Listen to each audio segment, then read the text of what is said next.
Père et du Fils et du Saint-Esprit, ainsi soit-il.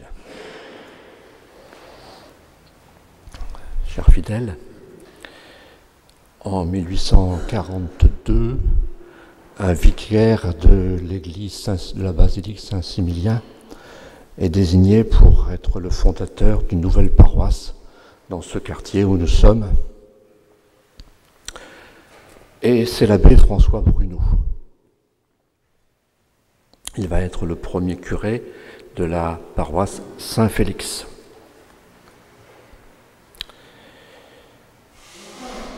Saint-Félix n'était pas encore honoré officiellement et largement à Nantes.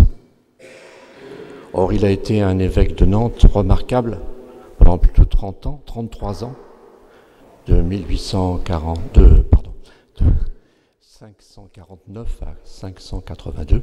Il est mort le 8 janvier 582.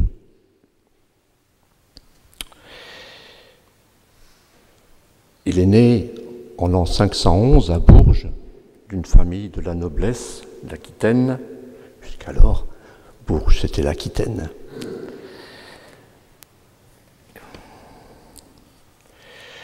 L'épiscopat de Saint-Félix est une des époques les plus glorieuses de notre diocèse. L'évêque de Poitiers, Venance Fortunat, qui était un grand ami de Saint-Félix, a célébré les louanges de son ami dans des vers magnifiques.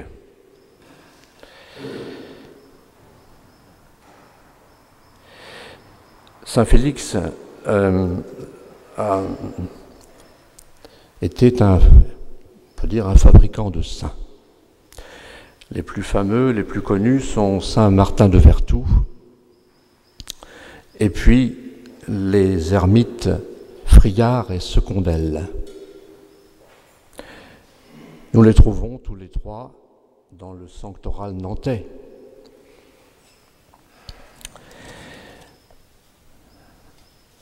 Saint-Félix aussi a été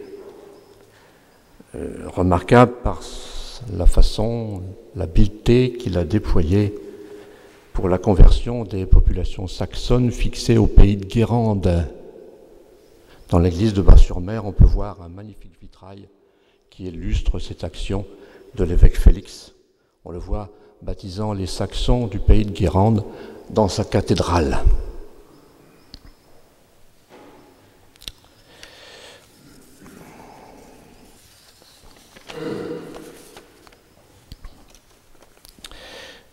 Mais il ne s'est pas contenté de procurer la prospérité spirituelle de son peuple. Il a aussi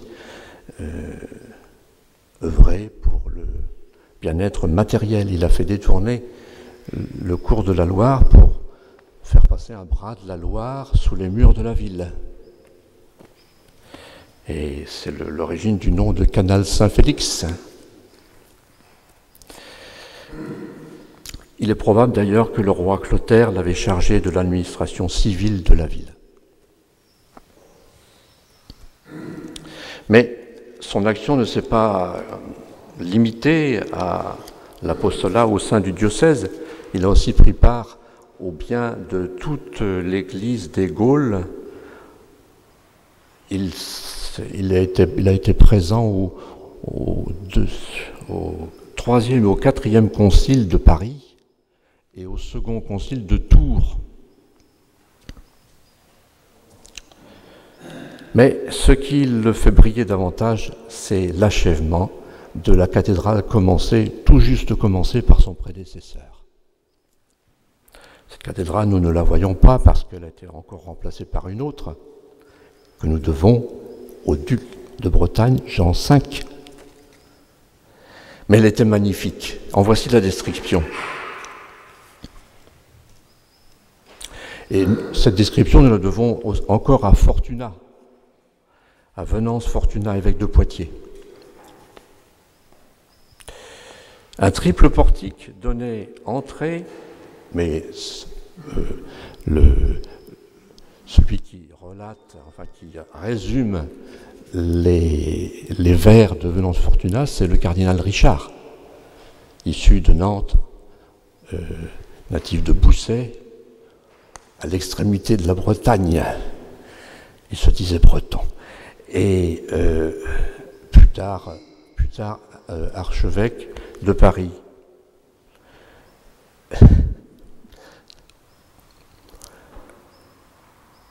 Alors, voici ce que nous dit le cardinal Richard. Un triple portique donnait entrée aux 3 nefs de la basilique. Au milieu s'élevait une tour carrée que couronnait une crête arrondie et dont la hauteur effrayait les regards. D'admirables peintures ornaient cette partie de l'édifice. Le toit, couvert en métal, resplendissait au loin sous les rayons du soleil.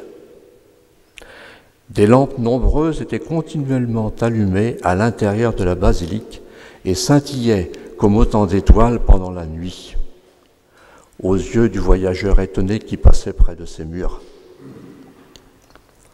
La cathédrale de Saint-Félix était dédiée sous le titre des saints apôtres Pierre et Paul, comme l'église primitive qu'elle remplaçait. La nef latérale de droite était consacrée à Saint-Hilaire et à Saint-Martin, les patrons de la Gaule, ainsi que les appelle Saint-Fortuna. Dans la nef latérale de gauche était l'autel de Saint-Ferréol, célèbre martyr dauphinois dont le culte s'était étendu à la France entière. La consécration de la nouvelle cathédrale de Nantes fut célébrée avec une solennité dont nos pères ne perdirent jamais le souvenir. Euphrone, métropolitain de Tours, Victorius, évêque de Rennes, Domnole, évêque du Mans, Domitien, évêque d'Angers, Maracaire, évêque d'Angoulême, répondirent à l'invitation de Saint-Félix et se joignirent à lui pour accomplir les cérémonies sacrées au milieu d'une foule immense de peuple le 30 septembre 568.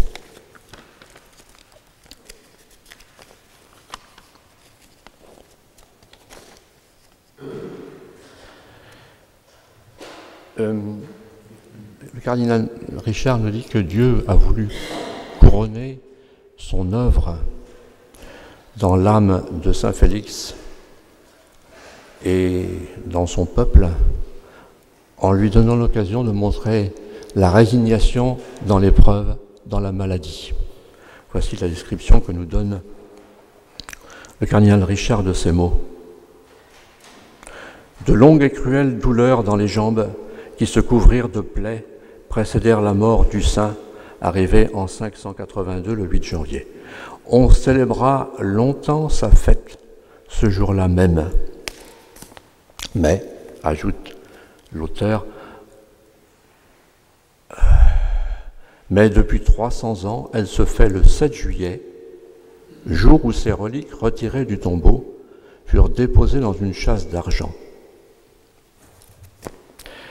Et le cardinal Richard nous rappelle que les reliques de ce saint, comme les autres, ont disparu au moment de la Révolution.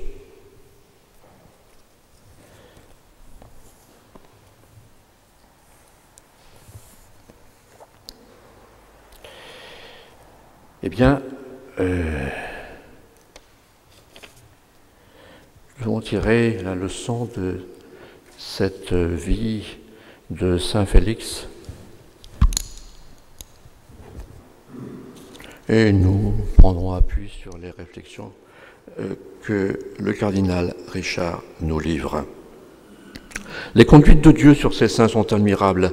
Il les choisit tantôt dans une condition humble et obscure, tantôt dans une condition brillante et élevée. Il nous fait comprendre par là que nous sommes tous appelés à la sainteté. Ce qu'il nous demande, c'est de diriger notre vie selon sa volonté et d'employer fidèlement à son service ce que nous avons reçu de lui, que ce soit peu ou beaucoup, tant pour les dons de la fortune que pour les qualités de l'esprit. Et le cardinal Richard répète. Il a donné l'exemple lui-même. Vous savez qu'il était le fils d'un châtelain de Bousset, mais il a donné sa fortune, une grande partie sans doute, pour l'édification de la maison des missionnaires diocésains, à côté de la chapelle de l'Immaculée. C'est une magnifique maison. Consacrons de bon cœur au service de Dieu ce que nous sommes et ce que nous avons. Dieu ne regarde pas l'importance des dons, dit l'imitation de Jésus-Christ, mais l'amour de celui qui donne.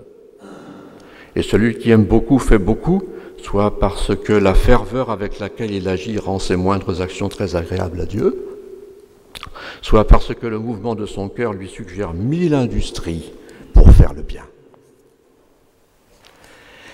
Les conduites de Dieu sont admirables sur son Église.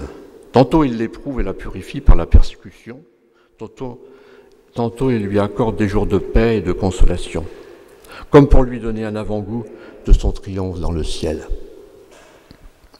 L'épiscopat de Saint-Félix fut une époque de grandeur et de prospérité pour l'Église de Nantes, mais de prospérité sainte et de grandeur spirituelle, plus encore que de prospérité temporelle. La grande œuvre de Saint-Félix fut la construction de sa cathédrale, et c'est là une importante leçon qui nous apprend tout le prix que nous devons attacher à l'édification des églises. Alors c'est ici l'occasion de féliciter les abbés Petrucci, d'une certaine manière, qui a quitté, monsieur l'abbé de la Roque, et qui a lancé le projet de la construction de l'église, monsieur l'abbé Gaudret qui l'a continué, et monsieur l'abbé France qui l'a achevé. Nous y sommes bien, et le culte eucharistique peut être célébré dans des conditions optimales. Eh bien, c'est l'occasion de prier pour ces prêtres qui nous ont donné cette belle église. Ainsi soit-il. Au nom du Père et du Fils et du Saint-Esprit, ainsi soit-il.